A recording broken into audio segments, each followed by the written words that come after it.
위기입니다. 위기. 도대체 제자란 무엇일까? 이 그림은 여러분 누가복음 10장에 나와 있는 강도 만난 나그네의 그림입니다. 나귀를 타고 간 두 사람은 누구일까요? 저 그림의 저자는 제사장과 레인으로 그렇게 아마 상징하고 그림을 그려놓은 것 같습니다. 그렇다면 강도 만난 사람을 지금 돌봐주고 있는 사람은 사마리아인이라 할 수가 있는데, 저 말씀 속에서 우리는 예수님께서 누가 우리의 이웃이냐라고 할 때에 이 비유를 통해서 말씀을 했습니다만, 오늘 누가 제자인가 라고 했을 때에 저 그림상에서는 누가 제자 역할을 하고 있는가를 우리가 다시 한번 생각하게 됩니다. 결론부터 말하면 제사장도 제자가 아니고, 레인도 성전 봉사했지만 제자가 아니고, 오로지 여행 중에 있는 유대인의 경멸을 받고 유대인의 왕따를 당하는 이 사마리아인만이 제자의 모습을 보여주고 있습니다. 오늘 예수님께서 이제 십자가 지기 전날 밤에 주님 그 제자들과 지난주에 최후의 만찬을 함께 나누셨습니다. 그리고 이제 오늘 이 본문에서 보면은 저 제자들이 예수님께서 지금 죽음에 가는 길을 분명히 예고했고 말씀해 주었지만, 이 주님의 가는 길을 알지 못한 이들은 오늘 무슨 문제로 다툼을 벌이냐면 24절에 보니까 그들 사이에 그중 누가 크냐 하는 다툼이 나왔다 그랬습니다. 소위 말하는 헤게모니 문제로 싸웠다는 얘기죠. 9월 달에는 장로교 교단에 총회들이 있습니다. 합동 또는 통화 또는 기장 총회가 있는데, 이 총회에 보면은 총회에 총회장이 있습니다. 또 거기에는 노회장도 있습니다. 이런 모든 것들은 하나의 그 교단을 대표하는 하나의 직책이기도 하는데요. 제자들도 예수님께서 그간의 이적과 표적과 병자를 치료하시고 무리에 걸으시고 보리떡 5개 물고기 2마리로 5,000명을 먹이시는 이 메시아의 기적과 이적을 행하셨던 주님의 능력으로 볼 때 얼마든지 막강한 이스라엘을 재건할 것이라고 하는 기대감이 있었기 때문에 오늘 누가 크냐 하는 문제로 다투었습니다. 다른 복음서에 보면은 이 예수님의 그 제자였던 야고보와 요한 형제, 그 어머니까지 등장해가지고 오른편에 앉게 해달라, 왼편에 앉게 해달라, 이런 부탁까지 하게 됩니다. 우리는 이 제자들, 주님과 함께 먹고 주님과 함께 잠을 자고 주님과 함께 훈련을 받았던 이 제자들이 이 마지막 주님 십자가 내일 죽는 그 시간을 앞두고 이런 인간적 문제 가지고 다투고 있는 이 현장에 주님의 마음은 어떠했을까 싶어요. 이 제자도라고 하는 그 사전적 의미를 보니까 예수 그리스도를 따르는 삶의 방식, 예수님의 가르침을 배우고 그분의 삶을 본받아 살아가는 것 그랬습니다. 그러니까 배우는 것으로 끝난 게 아니고 그 하나님의 말씀, 예수 그리스도의 가르침을 받은 대로 본받아 살아가는 것, 이것이 제자의 길, 이렇게 설명하고 있습니다. 제자가 된다라고 하는 것은 그리스도의 가르침을 받고 내 심령의 내적인 변화를 이루어가는 거예요. 그래서 그리스도의 가르침을 실천하는 거예요. 이게 제자가 되는 겁니다. 이 제자의 목적에는 2가지가 있는데, 개인적인 영적인 성숙이 있고, 내가 성숙했다면 다른 사람을 섬기면서 제자를 삼는 것, 이것이 우리가 제자됨의 목적입니다. 목적. 그런데 오늘 제자들은 예수님께서 제자들을 가르치고 훈련했지만 전혀 제자의 그 속성을, 제자의 그 삶을, 제자의 그 사명을 온전히 인식하지 못하고 오늘 이렇게 누가 크냐, 누가 높은 자리에 앉느냐 이런 문제 가지고 오늘 다투고 있는 이런 모습을 보게 됩니다. 그래서 오늘 이 제자들에게서 한마디로 표현한다면 상황 파악을 하지 못한 제자들이에요. 상황 파악. 어떤 상황 파악인가 볼까요? 가룟 유다, 지난주에 가룟 유다가 배반한 내용이 나옵니다. 여러분, 가룟 유다는 왜 예수님을 배신하였을까요? 지난주에 이미 말씀드렸지만 가룟 유다는 단순히 돈 30, 은 30이 그가 손에 움켜쥐려고 주님을 배신했다? 그렇게 보지는 않아요. 그거는 나중에 하나의 그가 선택사항이었지 처음부터 배신하는 데는 나름 이유가 있습니다. 가룟 유다는 지난주도 말했지만 대부분의 제자들이 다 갈릴리 주변 북쪽 지방 변방 출신들인데 비해 이 유다만큼은 남쪽 출신이에요. 머리가 있는 사람이에요. 진보적이에요. 학문이 깊은 사람이에요. 정치적인 그러한 관심이 대단한 사람이에요. 그래서 그는 예수님을 따를 때에 자신의 정치관과 세계관을 실현하는 데 있어서 예수님이 스승이 돼도 무방했다 해서 따랐습니다. 그는 예수 그리스도의 능력을 놓고 봤을 때에 얼마든지 로마도 격퇴하고 세계적인 민족 국가를 세울 수 있으리라고 하는 그런 기대를 가졌습니다.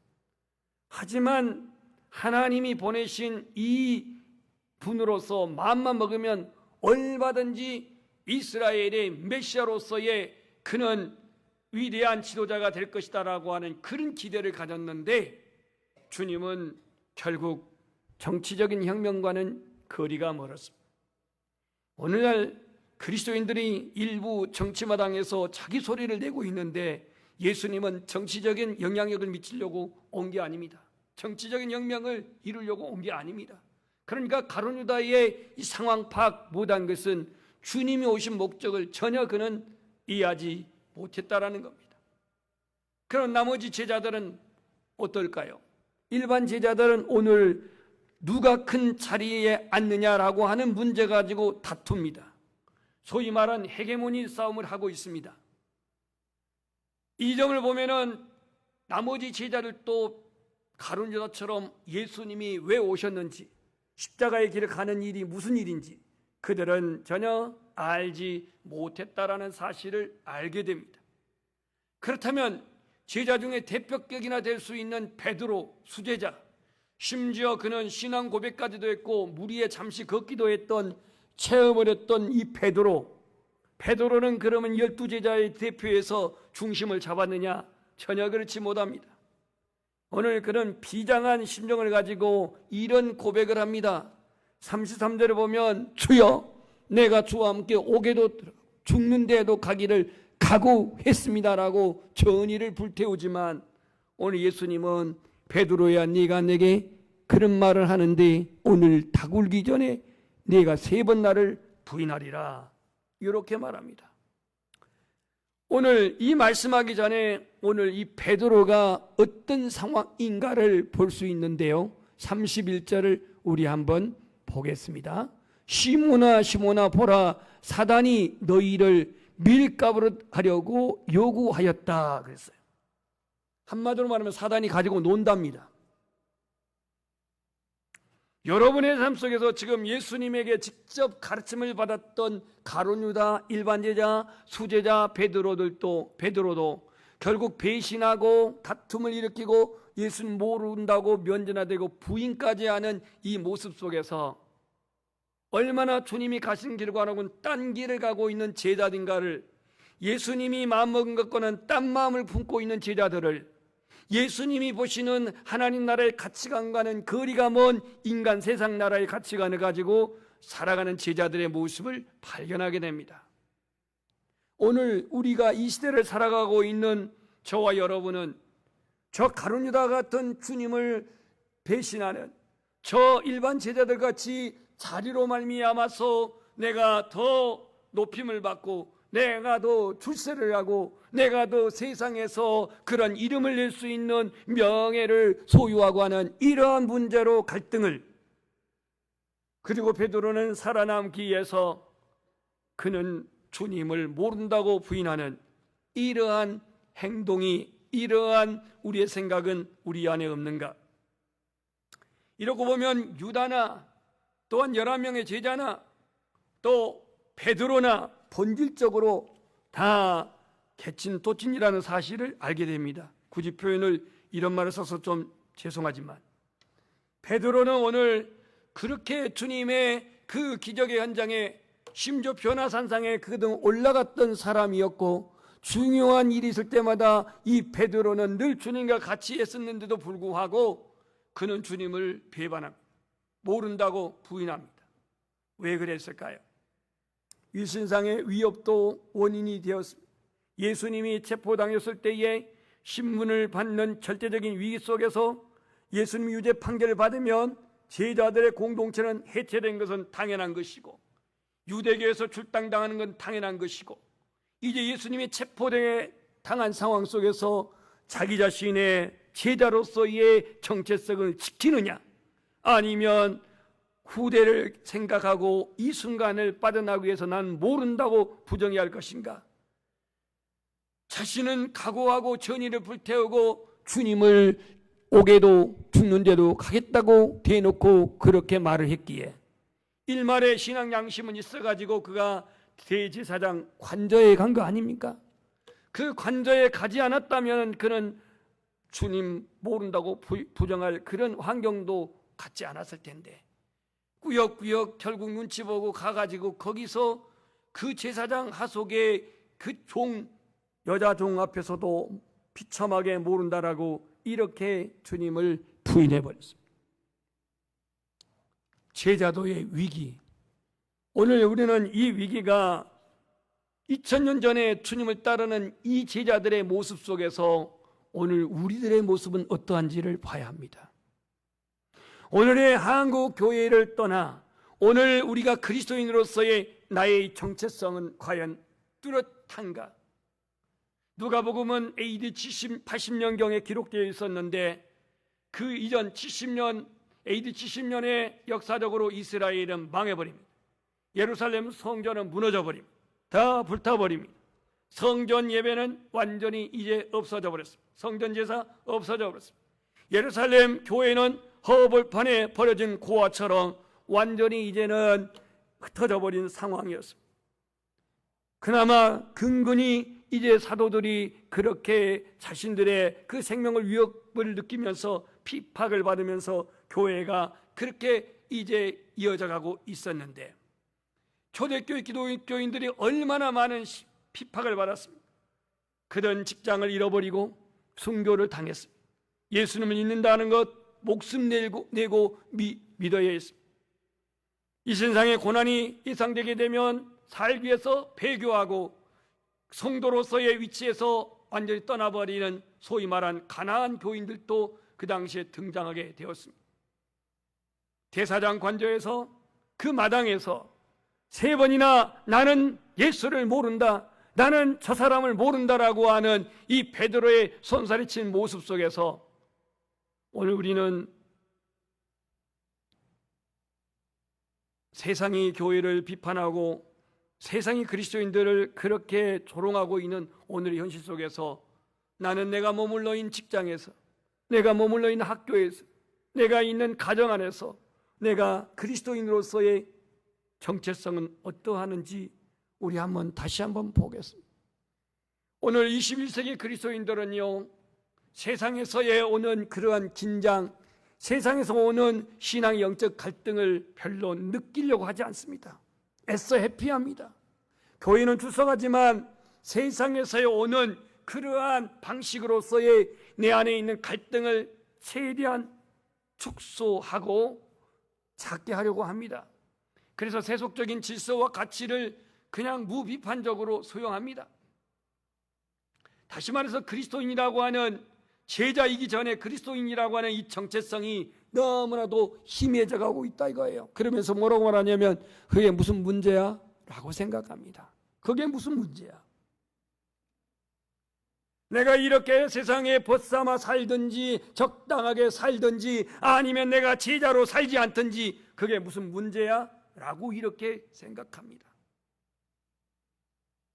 그런데 오늘 사도 요한, 예수님을 사랑했던 사도 요한은 이런 말을 합니다. 우리 한번 빨간 글씨 한번 읽어봅시다. 시작. 이 세상이나 세상에 있는 것들을 사랑하지 말라 그랬는데요, 그 뒤에 뭐라고 써 있냐면 이 세상을 사랑하는 자는 하나님을 사랑하지 않는다 그랬습니다. 우리는 예배 때에 립서비스 어떤 그런 심정으로 주님 사랑해요, 온 마음과 정성 다해 이런 찬양을 하지만 이 주님을 사랑하는 데 있어서 우리의 사랑이 얼마나 허구와 가신가를 또 보게 되며, 왜냐? 세상을 우리가 사랑하고 있기 때문에. 그렇다면 오늘 그 세상을 어떻게 정의하고 있냐면 저기 이는 거기서부터 요한 1서 2장 16절을 읽어봅시다. 시작.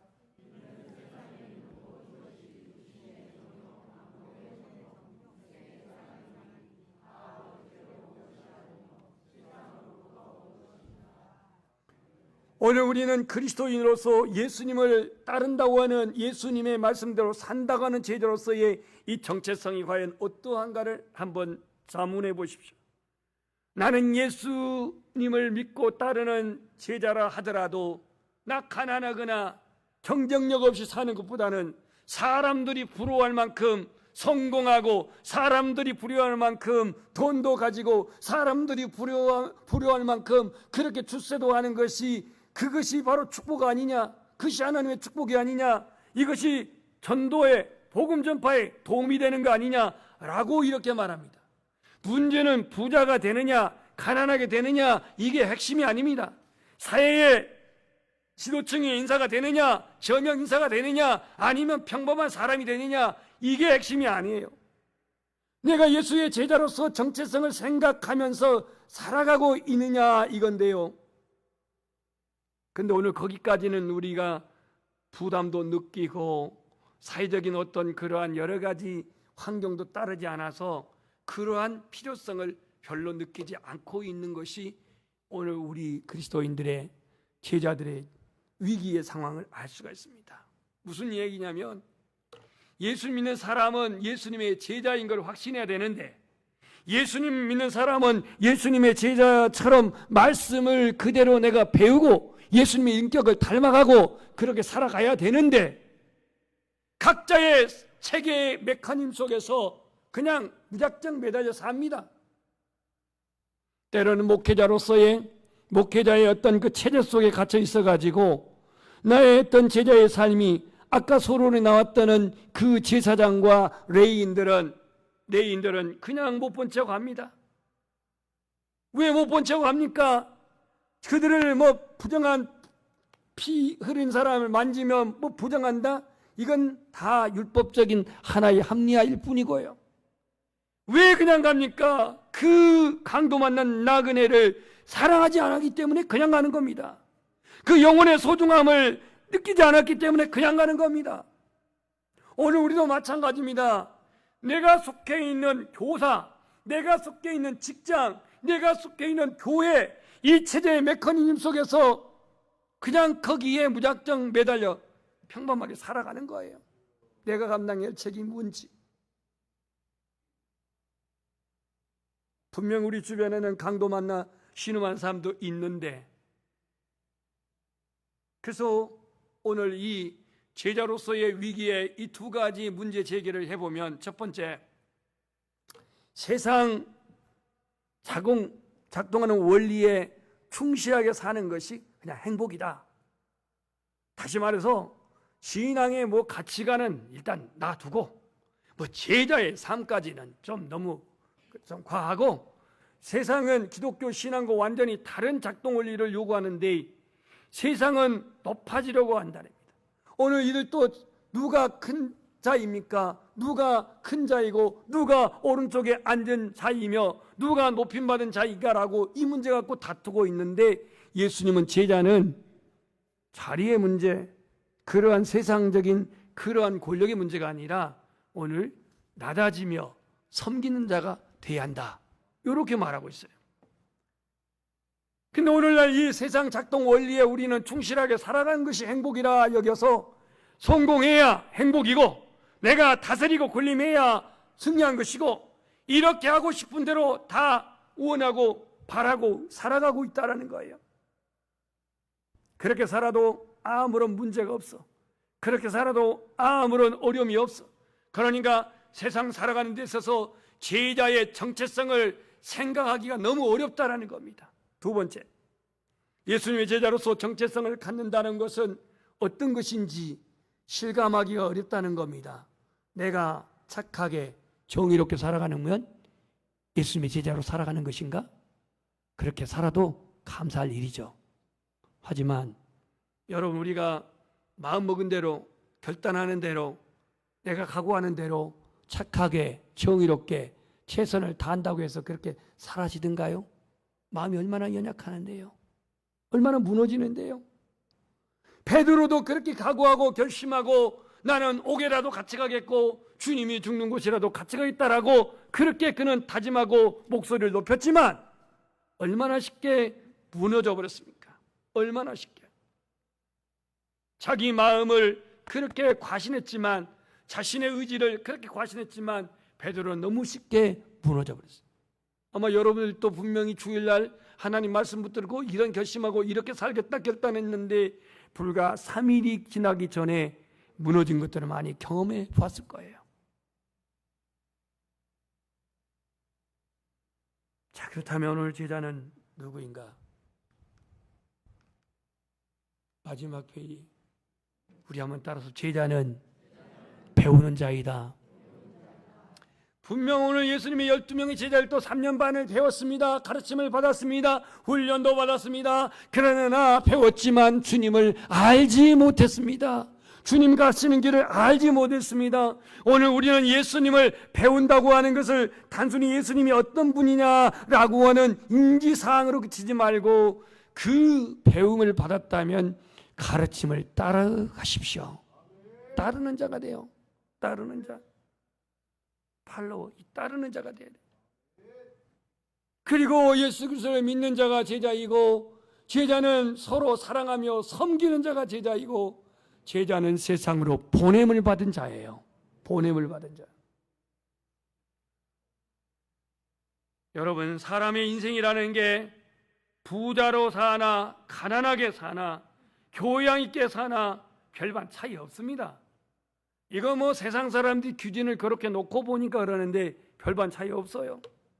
그리스도인의 인생은 예수님의 제자로서의 정체성을 확신하고 제자의 모습을 드러내고 나타낼 수 있는 우리 연양교회가 되기를 축복합니다.